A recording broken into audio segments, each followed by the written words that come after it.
We got to talk about some Notre Dame spring game recruiting, coaches on the road, Notre Dame maybe trying to flip a Florida commitment, and upcoming travels for Mike Singer and Kyle Kelly. That's what we are discussing on today's show. Hope everyone is doing well, whether you are watching us live, if you're watching a replay of the show, or if you're listening via podcast. Thank you very much for making us part of your day. I'm Mike Singer. And next to me here is Kyle Kelly. And we're talking some Notre Dame football recruiting here on the Blue and Gold YouTube channel. For folks watching on the tube, please hit the thumbs up on this video. Subscribe to the channel for more content. If you're listening via podcast and you like our shows here at Blue and Gold, we would very much appreciate if you leave us a kind review. Michael says, Friday in recruiting with Mike and Kyle doesn't get any better than this. I appreciate that. We got Jay Meagers in the chat. It says, let's go. We got Lotus is in the chat. Kyle, how about that draft last night, man? What were your give me a couple takeaways on the day, because I got two main ones and I'm sure ours might match. Well, I'll save the obvious one for last. So my first one, I picked up some wind, if you want to call it, earlier in the day that if Joe Walt got to 7 to the Tennessee Titans, that he was not going to fall any further in the draft. So I kind of had an idea that the Tennessee Titans might select Joe Walt. However, going into the day, Daniel Jeremiah and Peter Schrager, both NFL Network analysts, they both projected J.C. Latham, the offensive tackle to Alabama, at number 5, where the Los Angeles Chargers were picking. And I was like, this is just your classical smoke screen on draft day. Like, I have a feeling that the Chargers are going to take Joe Walt. That's exactly what they did. And I think that is probably one of the best picks in the NFL draft. Just when you look at how great of a college career Joe Walt has and how well he projects in the NFL. I will say I was listening to another podcast this morning, and I think Todd McShay was the one that said Todd McShay was talking to an NFL GM, and they said that Joe Walt is one of the 4 safest picks in this year's NFL draft. So that's a heck of a pickup for the Chargers. I know this is a Notre Dame football recruiting show, so I couldn't help but talk about your boy Joe Walt, president of the Joe Walt fan club, heading out to Hollywood to go pass protect for Justin Herbert. Yeah. Look at this absolute unit. I mean, what a dude. Compare that to I do love doing this. So you got there's Joe Walt on the screen, and then this was also Joe Walt's. I mean, this is the same person. And this is like 5 years ago. How does this go to this in a matter of, like, again, 4 or 5 years? It's pretty wild. But for me, a couple things. I've been getting a lot of praise, and my response to the praise on the Joe Walt thing is that a broken clock is right twice a day. I never went out there and said Joe Walt's going to be the number 1 offensive tackle taken after 3 years at Notre Dame. Heck no, I didn't say that. I didn't think he was going to be this good. I just thought he was going to be – when Notre Dame offered the kid, Irish fans are just poo-pooing on him so freaking much. This is O-line U. Why are we taking a 3-star with Minnesota and Iowa offers? We're better than this. And I'm just like, guys, you're nuts. He's so much better than you guys think. But I'll take it. This was the biggest segue for me, the Atlanta thing. You have Kirk Cousins on a 4-year deal, and you get Michael Penix. And 2-3 years from now, I feel like there's no chance they're both going to be on the roster. So maybe Atlanta just knows what they're doing, and you just need one. You just need one of those two to strike gold. And wild to me. But Kirk is making a lot of money. But like Kyle said, it's a recruiting show, so we're going to move on. Talk some Notre Dame recruiting. So we have not had our recruiting show since the Blue Gold game. So I wanted to discuss a half dozen visitors, Kyle, and I will start with a few that I want to discuss. Duce Knight from Lucedale, Mississippi, George County. 6'4.5", 200 pounds, top 100 prospect. Of course, been committed to Notre Dame since 5 days before the Ohio State game. Last year, committed to Notre Dame on a Monday afternoon. No top schools, top 4 in a commitment date, just kind of came out of nowhere. That was a pretty memorable one. And I don't think Duce has done any, not that I've seen, Kyle, you can correct me. I don't think he's done any interviews regarding his Blue Gold game visits. I will be seeing him in a few weeks at an event in Nashville. But I'll certainly talk about it then. But this was his 8th visit to Notre Dame and his 3rd this calendar year. And Duce, like every time I talk to sources, so again, I haven't talked to Duce about the trip, but in talking to sources with knowledge of the visit, like the feeling just keeps getting stronger and stronger that there's just no way he's leaving Notre Dame. With every time he comes up to campus, folks in South Bend just feel like even if he like wanted to leave, he couldn't, because he like the connections that he has of the commits are so extremely strong. Coaches come and go, players do too, but like if you're a starter at Notre Dame, you're probably not going anywhere. And he is he's completely locked in with this Fighting Irish commitment from what I am told. So yeah, Ole Miss, Bama, I think that's really died down. Which when there was a lot of talk about Bama, in February or so, look, I told you guys, I was like, he's going to go visit in the spring a couple times. He'll take his official in June. This is going to die down.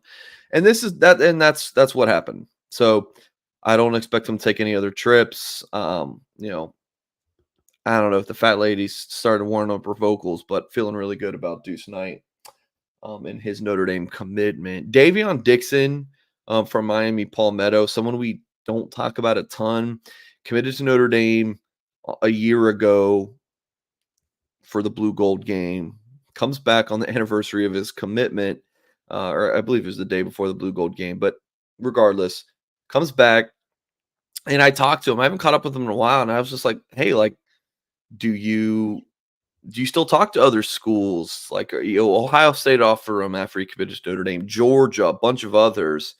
And he told me that after he visited Notre Dame in January for that junior day, that he decided to shut things down after that. So that's Davion Dixon, who's 6'3", 305 pounds. You want to hear something really funny, Kyle? I haven't told you this. So Davion Dixon is great with texting us back, right, Kyle? Like he's very responsive. For whatever reason, he hasn't responded to me over text in like 6 months. And I was like, what the heck? What happened? So then I DM'd him to try to reach out to him about an interview because I wanted to catch up with him. And he responds within 2 minutes. And I'm like, okay, I guess just reach out to him over DM instead of text message. And he's very responsive. So we set up a time to do an interview, and I call him and I say, hey, Davion, it's Mike Singer's. Now it's still a good time to talk. And he was like, sure. I was like, okay. I mean, you told me to call at this time. So I started interviewing, like, hey, how was the visit? And he was like, this is Davion Goss. I play at North Carolina. And I'm like, I saved the freaking wrong kid's number. So I have been texting a North Carolina running back for 6 months straight, thinking it was Davion Dixon. I just saved the wrong number. I don't know how I did that. But I'm not very bright, apparently. So a lot of things made sense after that. That's hilarious. Yeah, there's a little bit more of that story, but just the Mike Singer stupidity there. Because at one point the kid did text me back, and he's like, "No, I'm not really talking to Notre Dame," and I'm like, "Bro, you're committed to Notre Dame. Like, what the heck does that mean?" Yeah, it's no crap. He's not talking to Notre Dame. Singer, he had already signed with North Carolina at that point. So there you go, folks. So that's my story on Davion Dixon. So for a while there, I had no idea what the heck was going on, and makes sense now. And I do have the correct number. I did talk to him. and I'll do that story of blue and gold soon. Move along, Javin Bogans. I talked to him. Steve Wilfong did. Spoke to some sources here. The feeling is pretty good coming off of his first Notre Dame visit, Kyle. There's a sense that he's going to set up an official visit with Notre Dame. It's interesting. Notre Dame's only doing 2 official visit weekends that we know about, June 7th and June 14th. Could they do the May 31st weekend? Maybe. We haven't heard of anything set up. Could they do that last weekend of June? Maybe. Nothing's really set up right now. They might do that for like some last-minute officials. But right now it's June 7th, which is mainly defensive guys. June 14th, mainly offensive guys. Boggs has an official schedule with Georgia for that June 14th weekend. If Notre Dame could get him to move that Georgia visit and add Notre Dame instead, that would be huge. But he might do like a midweek official to Notre Dame, something like that. So we'll see with Javin Bogans, 4-star receiver, former Ohio State commitment, Georgia, UCF, Florida, Notre Dame, I think like USC, Missouri, top 6 schools. Notre Dame is very much in the mix. Great trip. Went up with his family. Good time. So Notre Dame is very much a contender here. I can't really say like a favorite or anything at this point. I got one more, and I'm going to throw it over to Kyle for a couple. And Kyle will be able to chime in on this young man, Elijah Golden. He's from Virginia, currently plays at IMG Academy, 4-star according to the On3 industry ranking. 24/7 just came out. He's our number 18 overall player, number 2 defensive lineman. And yeah, he is someone that we, Kyle and I probably agree on. We think Notre Dame leads here, and Notre Dame sources are pretty optimistic about this one. So listed at 6'4.5", 246. I believe he's up to 260. Kyle, do you have anything you wanted to add on Elijah Golden? Yeah, pretty interesting recruitment for a kid that comes from the DMV area and transferred down to IMG Academy in Florida. The sense I'm kind of getting here early is that Elijah Golden is the only school he's kind of really considering from the South right now is Florida, because a lot of his attention or the schools that he's interested in are in the Midwest. There's 3 schools that I'm keeping an eye on here. It's Ohio State, Michigan, and Notre Dame. And I think the reason that Notre Dame can kind of say it's in the very, very, very early pole position for Golden, because they're the only one that has offered so far, I believe. So this is going to be a very interesting recruitment to follow, because Golden obviously loves Notre Dame, or I don't know if I can say he loves it yet, but he likes Notre Dame a lot. He made the trip up during the summer to go camp. Obviously, Notre Dame is high on his list for him to come back up here in April. So it's just a matter of, kind of seeing what other schools get involved and how strong of a contender Notre Dame can stay for him. Okay. And Kyle, Sincere Johnson from Cleveland, top 100 prospect. You could probably include what I wrote in him in your little spiel, Kyle, on the gold standard, because, yeah, Notre Dame looks to be in a good spot. Yeah, they do now, but as I've reiterated on this show so many times, that Ohio State's going to be the one to watch here once they offer. I think it's kind of a foregone conclusion that they do. And I asked Sincere right after his Notre Dame visit, I said, is it a matter of the longer that Ohio State offers, the more Notre Dame has a chance to build a lead in your recruitment? Because Notre Dame is the team to beat right now because he doesn't have the Ohio State offer. And something he said that stood out to me was, he basically said, it really doesn't matter because I'm only a sophomore. I got a long way to go. So I don't think he is sweating not getting an Ohio State offer. He's got so much time to go. But I'm not surprised that Notre Dame's feeling pretty confident right now, because they made a pretty strong impression here in this recruitment. Sincere brought one of his assistant coaches with him to campus on Saturday. And yeah, I don't think Notre Dame could ever have said in the past with any of these guys that come out of Cleveland, Glenville, like Ted Ginn Jr. is a big one from there. There's more recent ones like Bryce West that Notre Dame offered. I don't think Notre Dame could ever say they were in the mix for one of those recruits. And now they can say for Sincere Johnson that they're firmly going to be in contention for the long haul. Yep.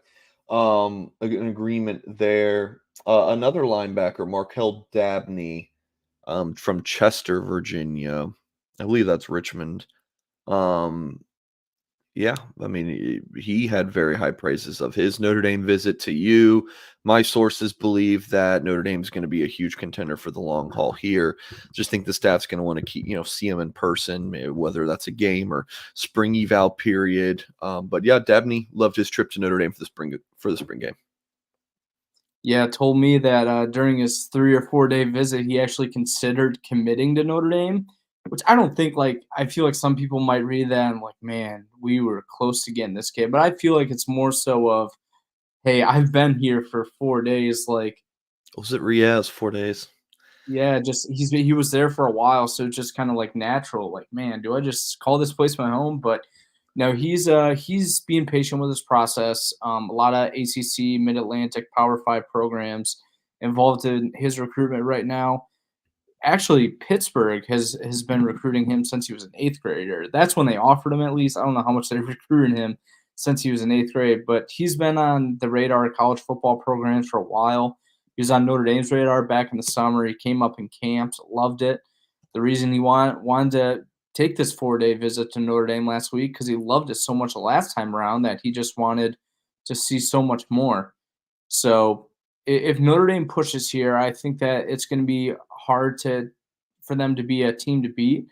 But as is the case with so many of these 2026 recruits, I think Notre Dame is kind of being patient and rightfully so with the guys that they zero in on like kind of their top targets, so to speak. It's because they're just high school sophomores, man. I mean, we're talking about 15-year-olds, some 16-year-olds. Heck, some of these guys might be 14 years old even. So Notre Dame rightfully being patient in the process, but I think Dabney is definitely a name we can say we're going to be monitoring moving forward. Okay. So that's kind of our recap of just that was 6 guys who visited for the Blue Gold game. There were obviously others, but that's who we're going with just for that little segment there. So we're coming to that point of the Notre Dame recruiting update here on our Blue and Gold YouTube channel where I got to ask you guys just a few questions. Are you a displaced corporate executive? Maybe you're wanting to put your career in your own hands? Or are you an experienced entrepreneur wanting to diversify? If you're answering yes to any of these questions, Andy Ludicky is the guy you're going to want to talk to help you out. Andy's a huge college sports fan and a franchise veteran, having owned multiple franchises and businesses. Using Andy's expertise, he's going to help you find your American dream through a very thorough consultation and evaluation process. Give Andy a call. It's 404-973-9901 and put your life and career in your own hands. And best of all, his services are 100% free to use. So what do you have to lose? Give Andy a call, 404-973-9901, and find your perfect franchise over at myperfectfranchise.net. Thank you to our sponsor of today's show, Andy Ludicky and My Perfect Franchise. So I wanted to move next into coaches on the road. A few coaches hit the road Friday. Most of them were out. Excuse me. Rewind. Few of them hit the road Wednesday. You had most of them Thursday, and then all of them excuse me. I was just looking at my phone. Third time's a charm. Few Wednesday, most of them Thursday. I think maybe all, and then a few today on Friday. It's kind of a little bit of a hodgepodge. The head coach cannot go on the road during the spring eval period, so that's where you'll see. This is what Freeman's third spring as Notre Dame's head coach, I think. Yeah.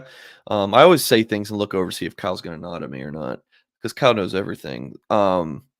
So this is like May is when Freeman does what I call like his speaking tour of America, where he'll go to this Notre Dame club, or you'll see him at an Orioles game or a Yankees game. You'll see him at on the draft. Like Freeman, just kind of like the most interesting man in the world in the month of May. Where the heck in the world is Marcus Freeman today? Like that's kind of his spring. But you get 10 assistant coaches. Sometimes like a Chad Bowden will fill in. One of the coaches won't hit the road. like a Chad will fill in. So it can be a little mix and match.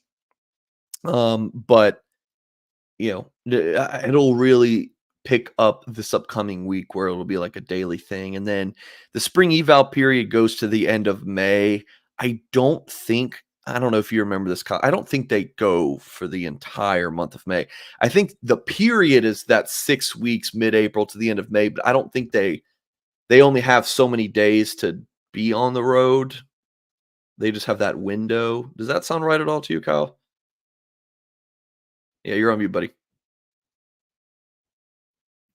Sorry, I can bring up the recruiting calendar right now, but I know that in the spring evaluation period, they get 180 days to be out on the road between 10 coaches, which I think that's basically the staff on the road for a full 10 days, full 18 days. So I don't know. So is that How like long 180 visits, like specific visits you're saying? I that's something I do need to clarify, but it's either visits or days. Okay. So probably bad information there. But in terms of the recruiting calendar, Notre Dame coaches can go see kids at their high school up until March 25th, I believe. That's when No. the contact period ends. That's what the recruiting calendar says, but it could certainly be different. The thing about the recruiting calendar is that there's so many clauses in there. But no, I mean, if it was a contact period until next March, then that's 11 months straight of a contact period. No, We know no, that's no, not no. To May 26th or May May. Yeah, May 25th. 26th. Sarah, you said March. I'm Yeah, sorry, May. I missed Yeah, so basically. it's mid-April to the end of May. Yeah, Yes. Yep. yeah. So, but anywho, we're kind of getting on stuff that most of you guys don't care about. Kyle and I are just recruiting junkies. But anyways, we'll go through a few of these kind of interesting visits. Derrik Meadows, we're told Mike Brown went out there Thursday. And we'll touch on another one of his visits next as he's on the West Coast. Meadows is a huge target for Notre Dame. There's so much more buzz right now about like Alabama and Georgia and Michigan and I think like Tennessee might be taking a trip to South Carolina. I can't even remember. Some of these recruits getting mixed up. I see Kyle nodding, so I think I'm on the right track. I just think he's going to officially visit Notre Dame in June, and I like where I think the Irish have a really good shot here. I think that like fit wise, he likes Notre Dame the best. Like when Alabama and Georgia come calling, like you look at it, there's a lot of awe factor there. But I'm still most intrigued with Notre Dame when it comes to Derrik Meadows. He had a really good visit to Notre Dame earlier this spring.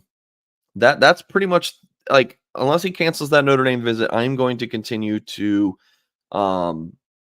still feel like that Notre Dame is the leader in Derrik Meadows recruitment. So again, Mike Brown went out there, and there was a change in the contact period to where or like the spring evaluation period and when coaches can hit the road and in December winter when they're just like stopping by the schools, the coaches can have in-depth conversations with juniors. Now if you're a sophomore or a freshman, that's not the case. That bump rule is still in effect, but like when a Mike Brown goes out to Bishop Gorman in Vegas, he's allowed to sit down with Meadows and have that full-on conversation. What are you smiling about? No, I was just kind of agreeing with you. It's the rules are so silly though, because I can assure you 99% of college coaches aren't just bumping into the sophomore guys. But yeah, I love the rule that they kind of clarified it for the juniors and kind of opens it up more because one thing that we didn't see in the past is parents actually being on the high That school yeah. campuses when coaches came by. And I know that was a huge emphasis when Notre Dame was out on the road in January. It seemed like every top target they saw, their family was also there. I mean, Yeah. that's what happened to Talon Taylor's recruitment. I'm pretty sure his mom was there with Talon, and Mike Brown came and saw him on like one of the last days they were out on the road, and next day Talon Taylor ended up on Notre Dame's campus. So I Yeah. do like for once something the NCAA did. Yeah, I like that too.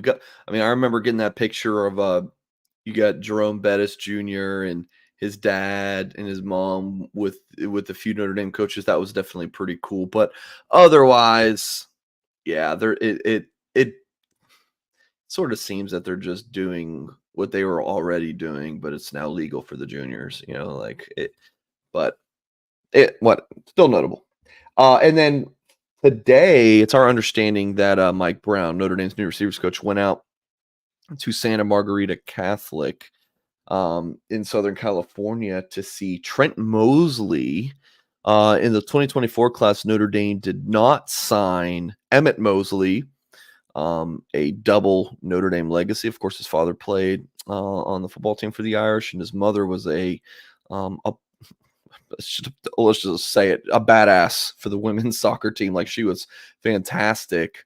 I believe she won like the women's soccer equivalent to the Heisman. Like, she was fantastic. Yeah. So Trent Mosley, Notre Dame offered him close to 2 years ago.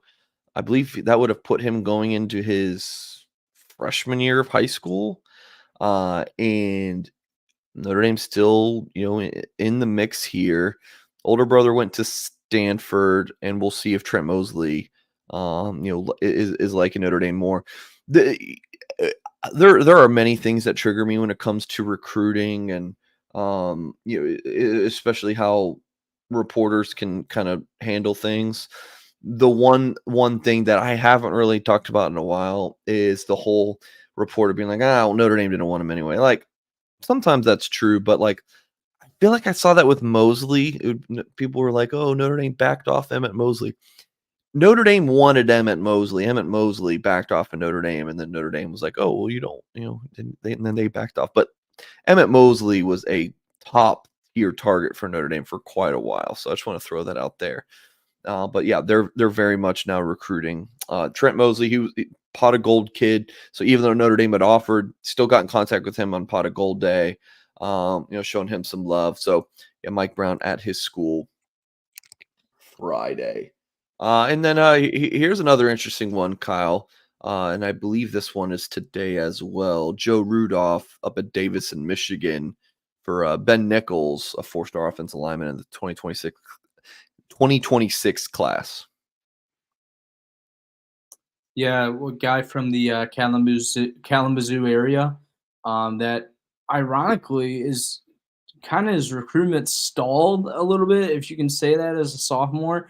But he's like made a bunch of visits to some of these Big Ten programs. Like, I know Michigan, he's been to a bunch, and like Michigan hasn't offered him yet, but Notre Dame, Michigan State, and a few others have. And I think that this is recruitment that is going to be a nice old-fashioned Midwest battle for a Midwestern offensive lineman. And coming out of Ben Nichols' Notre Dame visit, I think you and I both felt that Notre Dame was the team to beat.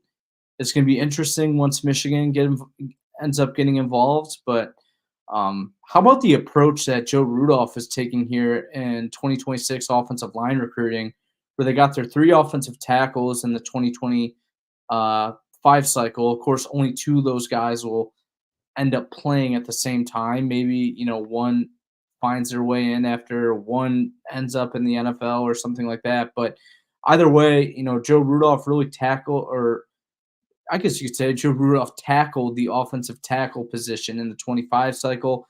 Now he's really targeting a lot of these interior offensive linemen. Some of the best in the class are luckily right in Notre Dame's backyard. So not surprised that Joe Rudolph's getting up there pretty early to see Ben Nichols. I know that's a favorite prospect of our buddy Tim Hyde.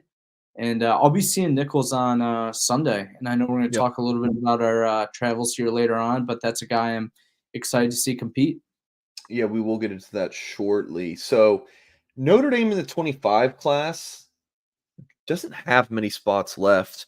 A couple more defensive backs, 1 to 2 more linebackers, 1 to 2 more receivers, and then kind of the X factor or notable variable, whatever you want to call it, is interior offensive line recruiting and interior defensive line recruiting. We're going to talk about some defensive linemen here in a second, but Notre Dame seems to be very interested in adding a fourth offensive lineman in the class.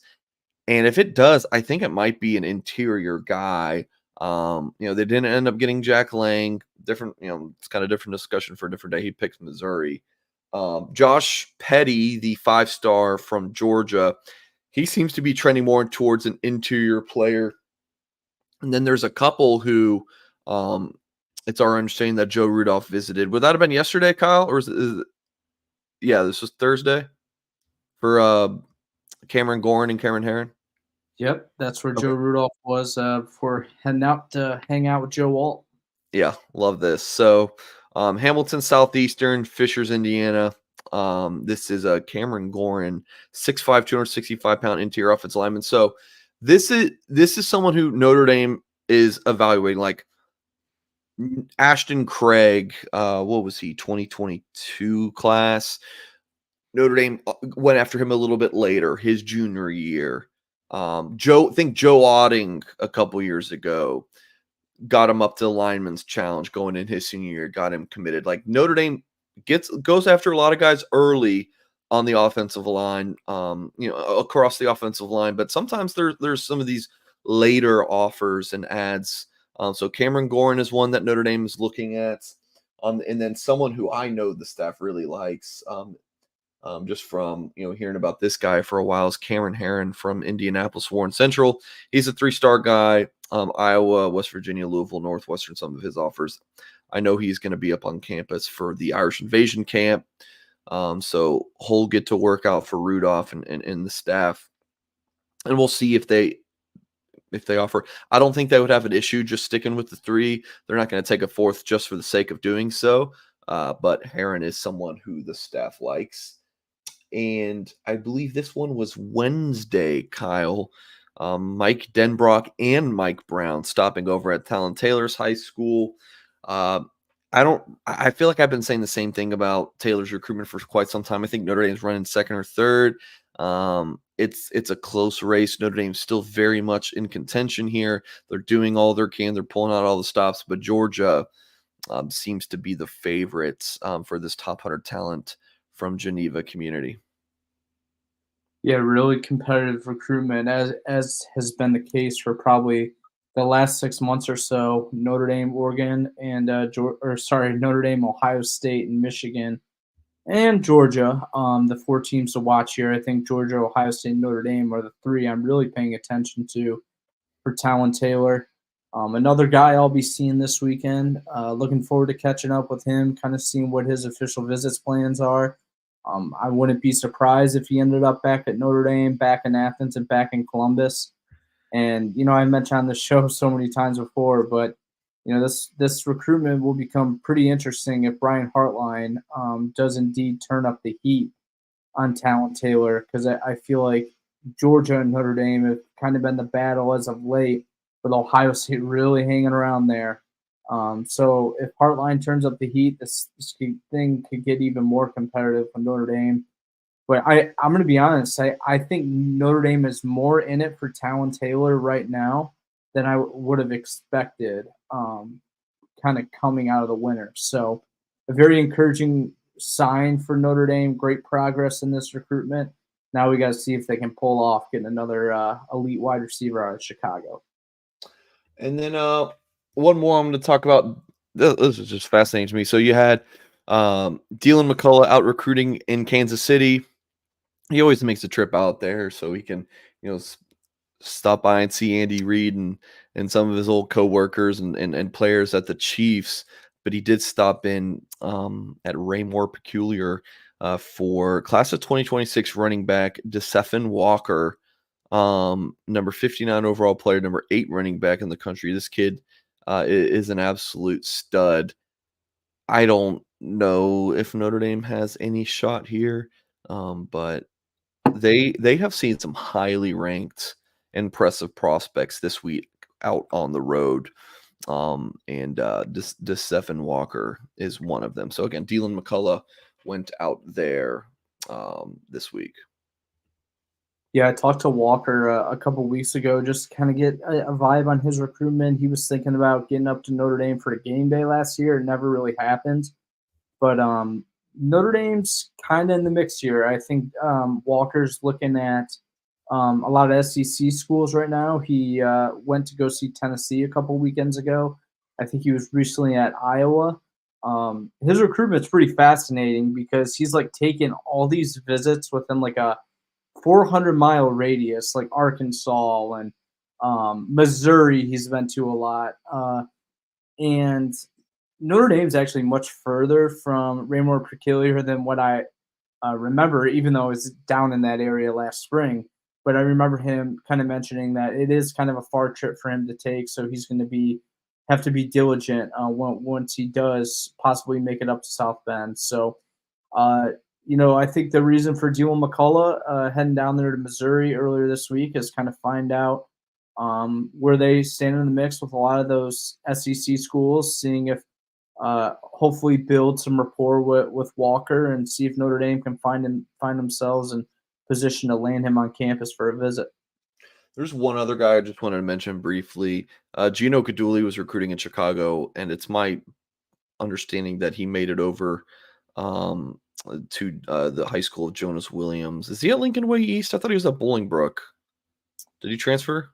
Looks Yeah, looks like he did transfer. Okay, there it is, right on his profile. Yeah. Okay, so he's at Lincoln Way East. 4-star passer from Chicagoland, 6'1.5", 200 pounds, 146 overall player, number 14 quarterback. Ohio State, Michigan State, Purdue, Iowa. Yeah, pretty long list of scholarship offers. Got Oregon, LSU, Oklahoma. Notre Dame has not offered Williams yet. If they need to expand the board, this would be the guy that I'm looking at for them to do so with. So we'll see. Kyle, I'm sure you have a thought here. Yeah, I checked in with Jonas Williams a couple weeks ago, and he's very, very open in his recruitment. So although that Notre Dame hasn't offered yet, even if it does take a couple months to get in the mix in his recruitment, I don't think that's going to be a really big deal. Obviously, as we've talked about ad nauseum on this show, is the two guys to know right now are both from Florida: Brady Hart, Noah Grubbs. Troy Huhn from California is another name. Ryder Lyons from California is another name. But depending on how those recruitments all shake out, Notre Dame could possibly get involved in Jonas Williams' recruitment, and even if it is a little bit later than some of those other guys, I don't think it's going to be too big of a deal. All right, and then as we put in the title of today's show, Irish working on SEC flip. So we're going to talk about that in just a moment. Chad Bowden, Notre Dame's director of player personnel, was look, whenever he's out on the road, things he has things cooking. Just trying to work on some. There are some travels that I was told he made last year that were like down the stretch, that some crazy flips that I don't think ever got reported. Like that's this guy. Like he's going on the road to make things happen. So I mentioned this a little bit ago. Notre Dame interior offensive line trying to make things happen. There, looking at some guys, and on the interior defensive line, they are doing the same. Jeremiah McLeod, Bowden was at this young man's school, Gadsden County in Havana, Florida, number 460 overall player, number 39 defensive lineman. Considered a Florida lean, a former Mississippi State commitments. Bowden was at his high school, and then Jaylen Wiggins, 6'5", 235 pounds, top 100 prospect as the number 92 recruit nationally, number 7 defensive lineman, according to the On3 industry ranking, a Florida Gators commitment. Now, I don't know if I would go out and say Notre Dame's pushing hard for these two guys. They haven't even offered. Like, these two kids haven't even offered. Announce an offer from the Fighting Irish. Yeah, like pump the brakes a little bit. But I would say that they're starting to like see how interested they are, like kind of laying the groundwork. I did hear about Wiggins that he is a Notre Dame type kid. I believe he's looking at Stanford. I don't really know if that's out there, but I'm also told that Stanford is in the mix there. So that's what I had heard yesterday about those two guys. And then I was out and about, called Kyle, and I said, "Hey, here's the story. Can you write this?" And he did. So I'm sure he did a little bit more background information. Um, so what can you tell us? Yeah, I mean, pretty much both these guys right in the heart of SEC country, and I think both recruitments are SEC battles. I know in Walker, Florida State's involved. They were a finalist toward the end there. I think Georgia was a finalist as well. But yeah, sorry, I think it's Walker's the last name. I'm drawing a blank now. The Florida commit, Jaylen Wiggins. Wiggins. My apologies. We were talking about Walker, the running back from Missouri area earlier. So yes, Wiggins, Florida commit, SEC battle building, even though he is committed to the Gators. But as you mentioned, Stanford is in play here. They do have an official visit set with him. He's also planning an official visit Florida State as well, and of course Florida, the team he's verbally committed to. So no surprise that Notre Dame. I'm sure they caught wind that Wiggins was interested in Stanford, and they're like, "Huh, this kid." From Florida is interested in Stanford, coming all the way out to Palo Alto, play for a high academic school. Why not come check out South Bend? So I'm sure that's Notre Dame's pitch there. And similarly with McLeod, former Mississippi State commit, Auburn's involved there, LSU, and a couple other SEC schools that Notre Dame's going to be battling. So both very interesting developments on the recruiting trail. But like you said, like I think it's happening a little bit earlier for Notre Dame than what it has in past cycles, where I don't know if it's Chad Bowden. I'm assuming he's probably the one at the forefront of this, as you mentioned. But either way, they get this list of, I don't know, 5, 10, dozen, maybe even 25 guys that are, probably long shots at best to come to Notre Dame, but they take their swings at them. And I think they're building that list out right now. And obviously, they're stepping up to the plate for a few of them. And then as far as defensive line recruiting goes in general, you have Chris Burgess, um, you know, might be a developmental prospect, but a really talented defensive end. You got Davion Dixon, nose tackle all the way, no doubt about it. And then Joe Reef, a little bit of a hybrid, bigger body, probably 3 tech at the end of the day. So you got two interior guys and then one defensive end. So, Kyle, I'm guessing that your take is kind of, well, if they're going to take a fourth, why not take a defensive end? I was just going through some of my notes, and the feeling is that Notre Dame feels fantastic. They think their defensive end, like Vipers position, is in a superb spot with Bryce Young. And we're talking about for next, not this upcoming season, the year after, with Bryce Young, with Boubacar Traore. Logan Thomas, I think, is even more of a developmental guy than Burgess, maybe just because he's so thin. But you have Logan Thomas, and I think a lot of people forget about, like a Burnham and a Tuihalamaka. So there's a good bit of defensive ends on the board, or I should say on the roster. And maybe they go and take like another transfer defensive end, like they've been doing here recently. So what is your take? Do you disagree with this? I think that's the reason you set it up that way, because I do disagree with this. I think if there's a position where Notre Dame needs to step it up on the recruiting trail, I think it is the Viper position, that weak side defensive end. I think they did an incredibly great job last cycle landing Logan Thomas. But as you mentioned, he's probably a year or two away from actually competing in college just because he is so thin. He probably needs to add realistically at least 25, 30 pounds before he's ready to go. But I will say, once Logan Thomas does add that weight, I think he's going to be a real impact player at Notre Dame. There were some, call it whispers among the coaching staff, that there's some real resemblance to Keon Keeley, the former Notre Dame commit, who was a 5-star plus signee to Alabama. But I am a little bit concerned about Viper recruiting in 2025, because, we don't really know of a plan as of now. I'm sure Notre Dame is intentionally keeping that a little bit close to the vest. Who knows what type of plans they have in the works. I know we heard in the past that Dominic Kulak, the linebacker commit out of Chicago, could possibly be a Viper candidate.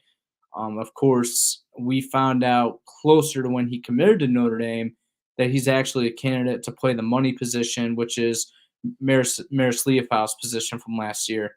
But Leofau did play pretty close to the line of scrimmage at times. I wouldn't say he lined up as a Viper, but he was more involved in a defensive end type pass rush position, especially on pass plays. So yeah, I'm very curious to see where they end up in Viper recruiting, or if they end up choosing to expand the board. Because I think when it comes right down to it, edge rusher is probably a top 5. I would even argue top 3 position on the football field. If you want to win football games on defense, you got to get after the quarterback.